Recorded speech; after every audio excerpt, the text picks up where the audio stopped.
दोस्तों, इस wish could किल के छठे एपिसोड में हम आपका स्वागत करते हैं। एपिसोड छठे में हमें दिखाया जाता है कि गिरिगो ऐप की शुरुआत कहाँ से हुई थी। पिछले एपिसोड्स में हमने जान लिया था कि गिरिगो ऐप एक शापित ऐप है और इसका अंजाम क्या है। इस एपिसोड में हम जानेंगे कि उसकी शुरुआत कहाँ से हुई थी। छठे एपिसोड की शुरुआत में हमें एक लड़की को दिखाया जाता है जो अपने दोस्त के घर जाती है ताकि वो स्कूल में साथ जा सके। जिस लड़की के घर वो जाती है उसकी माँ एक शामन होती है। यहाँ पर इस लड़की का नाम हेद्योंग होता है। इसकी दाईं आंख पूरी तरह से लाल होती है। शामन हेद्योंग को बताती है कि तुम्हारी आंख पर एक श्राप है और बातों ही बातों में एक रिचुअल करते हुए वो हेद्योंग की आंख को ठीक कर देती है। हेद्योंग हैरान हो जाती है और शामन से पता लेकर अपने दोस्त के पास जाती है।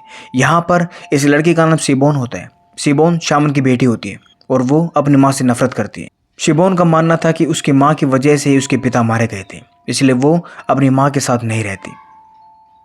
बहरहाल दोनों स्कूल जाते हैं और रास्ते में शिबोन को पता चलता है कि हेद्योंग एक लड़के को पसंद करती है जो उन्हीं की क्लास में पढ़ता है। बस स्टैंड पर शिबोन हेद्योंग को डांटती है क्योंकि वो नहीं चाहती कि वो उसकी माँ से मिले। इसके बाद दोनों दोस्त स्कूल चले जाते हैं और वहाँ पर हमें पता चलता है कि शिबोन और उसके दोस्त एक स्कूल के प्रोजेक्ट पर काम कर रहे होते हैं। इस प्रोजेक्ट में एक मोबाइल ऐप को बनाना होता है। यहाँ पर एक बात नोटिस करने वाली होती है कि हेद्योंग शिबोन से सच्ची दोस्ती करती है, मगर शिबोन बस मौके पर ही हेद्योंग को तवज्जो देती है।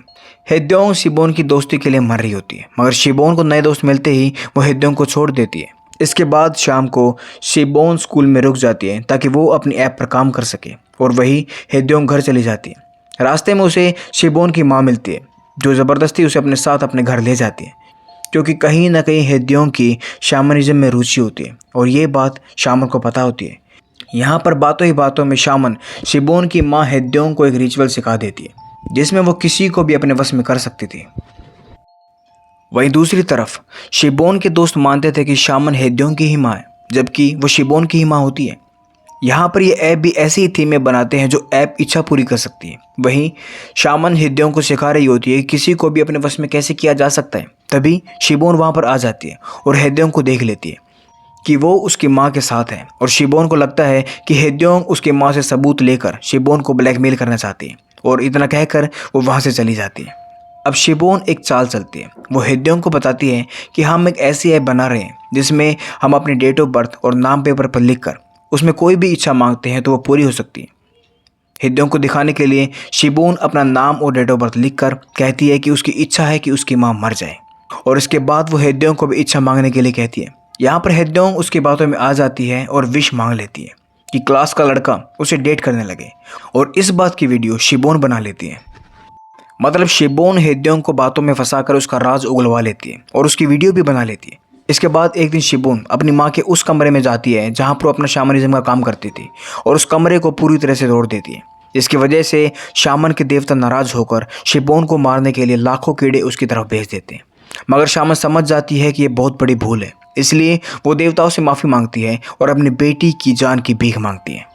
शामन एक रिचुअल करती है जिसमें उसे लगता है कि शिबोन की जान बख्शी जा सकती है और उस रिचुअल से शिबोन की जान बच भी जाती है। वो लाखों कीड़े वापस हो जाते हैं। इस रिचुअल से शामन अधमरी हो जाती है और वो मरने ही वाली होती है कि तभी हेद्योंग शामन के पास आ जाती है। शामन मरती मरती एक ताबीज़ हेद्योंग को देती है और वो उसको कहती है कि इसको किसी भी तरह से शिबोन के बैग में छुपा देना, नहीं तो वो मर जाएगी। ध्यान रहे उसे पता ना लगे। हेद्योंग शिबोन की मदद के लिए ताबीज़ को शिबोन के बैग में छुपाने की कोशिश करती है। तभी शिबोन उसे देख लेती है। हेद्योंग उसे बता नहीं सकती थी, इसलिए वो चुप रहती है, मगर शिबोन उसकी खामोशी को गलत समझ लेती है और हेद्योंग को क्लास के बीच में थप्पड़ मार देती है।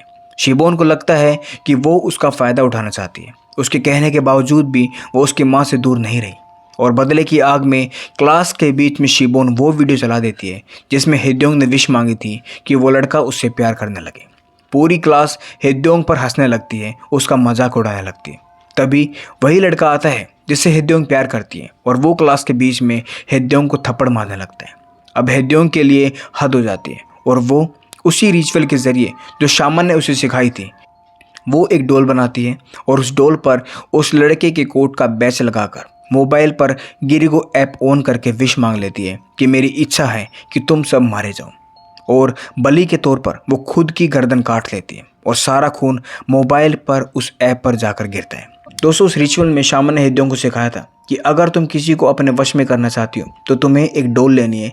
उस डोल पर उस इंसान की कोई भी चीज़ बांधनी है जिसे तुम अपने वश में करना चाहती, और उस पर एक रेशम का धागा बांध देना है। रेशम के धागे पर तुम्हें एक जिंदा इंसान की या किसी भी चीज़ की, किसी जानवर की बलि देनी है और सारा खून उस धागे पर गिरना चाहिए। अगर धागा लाल हो जाता है तो आपकी इच्छा पूरी हो जाएगी। और इसी तरह से हेजोंग ने उस लड़के का बैच डोल पर बांधा और मोबाइल के ऊपर और उस डोल के ऊपर अपनी बलि दे दी। इसके बाद वीडियो अपलोड हो जाती है और धीरे धीरे करके वो सब मारे जाते हैं जिसने हेजोंग को परेशान किया था। यहाँ पर यह बस एक ऐप की वजह से नहीं था, ऐप बेजान थी। उसमें जान हेजोंग के शाप ने डाली थी, जो रिचुअल शामन ने उसे सिखाई थी, और इसके बाद गिरगो ऐप एक शापित ऐप बन जाती है। दोस्तों, मेरे पर्सनल नज़रिए से ये सारी गलती शिबोन की ही थी। उसने हेजोंग को समझा नहीं था, जो उसकी मदद कर रही थी। आपके नज़रिए में कौन गलत था? हमें कमेंट करके ज़रूर बताइए। मिलते हैं अगले एपिसोड में।